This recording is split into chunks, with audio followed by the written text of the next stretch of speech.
different choice, or be happy with the choice you made, your attitude. Is that making any sense? See, again, you always have responsibility for how you choose to feel, what you do. Okay. Now here's a cartoon, bullseye on your chest. Not a wonderful birthmark. Now, I have a friend named Roger Crawford. He was born with a bummer of a birthmark. If you look real carefully, on his right hand, he only has one finger. On his left hand, he has a finger and a thumb.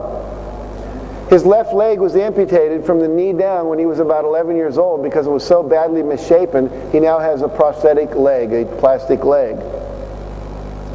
Many people would say, well, how can you be successful in life with 3 fingers and a plastic leg?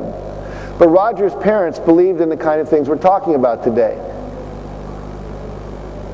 You can do anything you want. Roger's mother said to him, Roger, you can't do everything, but you can do something. Figure out what you want to do and go do it. And Roger said, I want to play football. Now the problem is, how do you play football when you've got 1 finger here, 2 fingers there? This is American football, so you can't be the quarterback, can't be an end probably catching the ball. But he went out for the team and he played defensive end. So he could tackle, he could block. And his dad, every day after school, would work out with him and after the normal practice, because he had a dream, and his dream was that one day he would intercept a pass and run for a touchdown. And so they would practice throwing the ball up in the air, and Roger would lunge for it and catch it with his arms. He learned how to hold it and stiff arm people away, and how to spin out of tackles, and how to jump over the people coming in too low, how to drop his shoulder into the people coming in too high and knock them off their balance. He got pretty good at it. And then one day, the opportunity presented itself.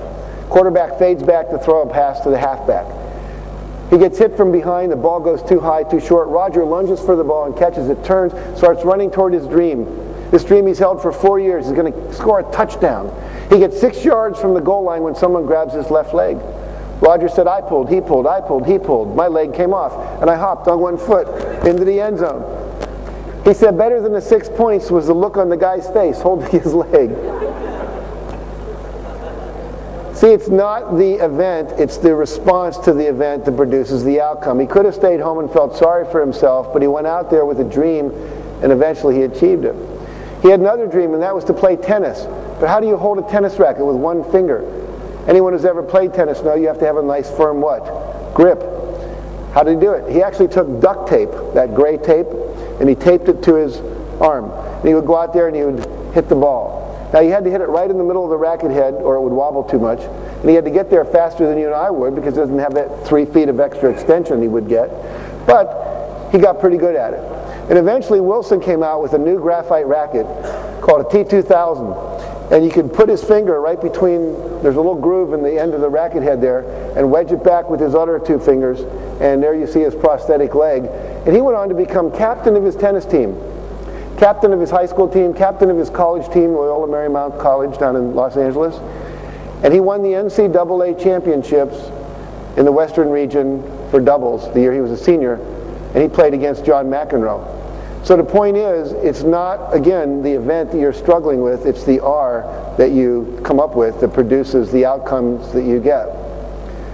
Roger's written a book. President Ronald Reagan wrote the foreword for that book. He says if you're an average person with a negative attitude, you're halfway to the bottom, and if you're an average person with a positive attitude, you're halfway to the top. Depends on which way you're looking. Here's a man named Jean-Dominique Bauby. He was the editor of Elle magazine, the French fashion magazine. One day he was driving home in his Mercedes-Benz, and his body started to lock up on him. And within a couple hours, he was totally rigid, couldn't move anything, had no muscle control. The only thing he could do was blink his eyes. It took several months before they realized he still had consciousness and he could communicate through blinking his eyes. They would ask him, if you're aware of what we're saying, blink your eyes twice, and he did. And then for the first time they realized they could communicate with him.